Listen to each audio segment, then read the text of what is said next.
Now today, Antigone.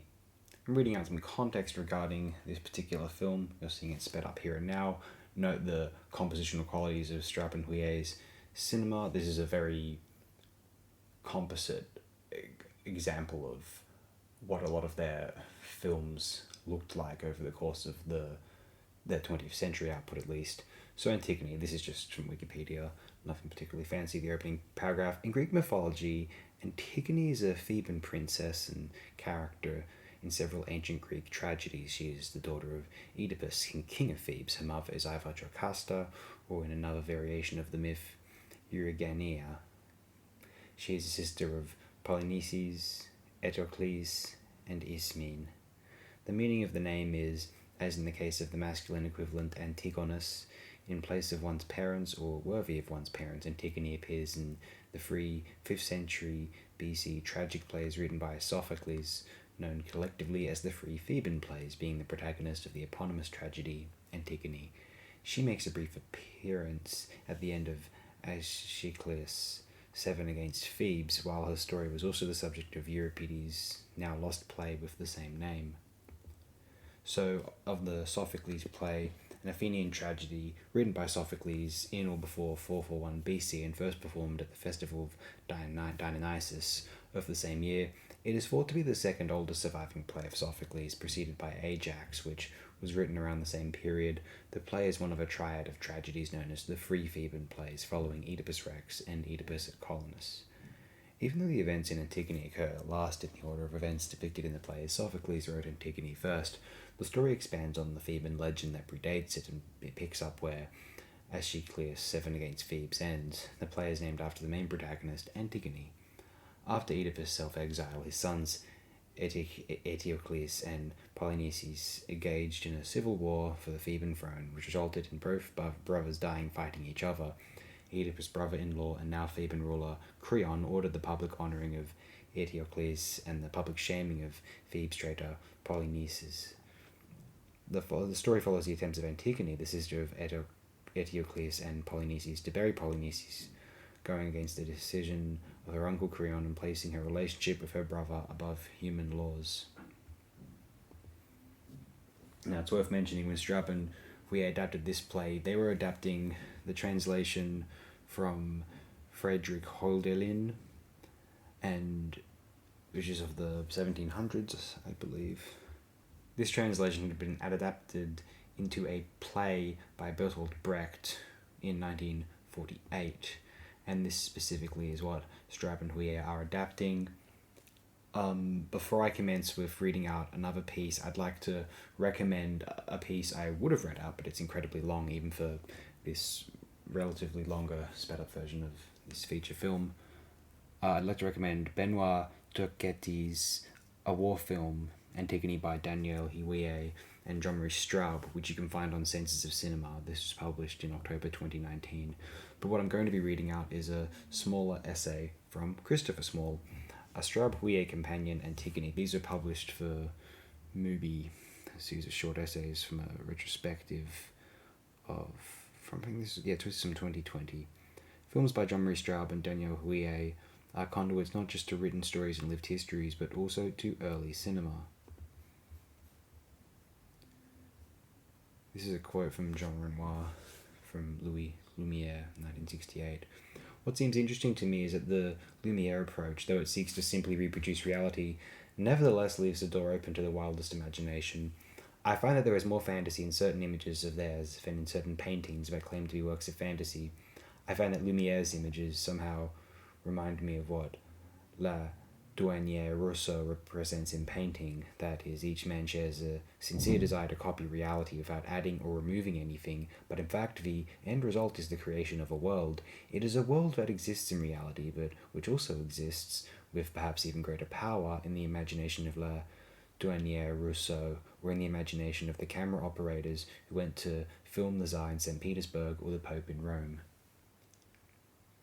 Today my mind wanders, often to certain favourite movies by the Lumiere brothers. I'm contemplating scrubbing my bathroom floor with detergent, watering my plants, or even picking up a novel.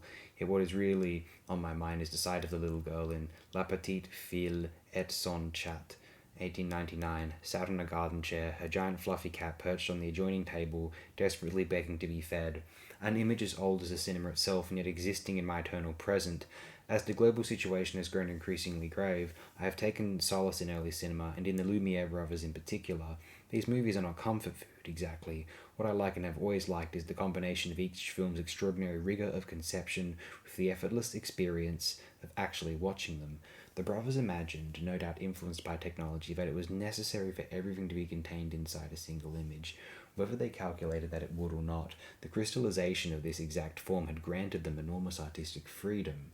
The electrifying beauty of early cinema is such that a happy accident, like dust particles caught in the sunlight or the random presence of, say, a magpie intruding into the side of the frame, somehow anticipates the underlying appeal of the structuralist cinema of the next century. It is a short leap to the works of Jean-Marie Straub and Danièle Huillet. Besides Renoir, few could claim to have cultivated what you might call a primitive effect of early cinema to the extent that Huillet and Straub did. They famously cast aside and renounced so much of what contemporary cinema looked like at the time, surrendering most available production materials and rejecting the modes and fashions they saw all around them. Instead, they concentrated on specific forms and methods that reflected their own aesthetic life and practice. This ought to be called the Lumiere tradition. The best of Straub-Huillet takes what animated the Lumiere's movies and redirects them to modernist ends. The role of accident in both these cinematic modes is revealing. It is often about decisions made before the camera begins to roll that have outsized bearing on the shape and trajectory of the images themselves. But the Straubs made movies that were also opaque and often required serious extracurricular work. As filmmakers, they were about translating the essence of other art forms and works of art to the cinema in as unintrusive a style as possible, which is, of course, a million miles from Lumiere. And generally their work is intended to be viewed in concert with other forms of knowledge, with a mastery of several European languages, with an authoritative understanding of the complex politics of rearmament in the post-war Federal Republic of Germany, with a familiarity with now obscure texts from antiquity, etc. By these standards, they would seem to be the antithesis of the Lumiere tradition, and by any conventional definition, not a good quarantine viewing. But in general, both the brothers and Straub-Huillet's whole idea of staging is inherently dramatic.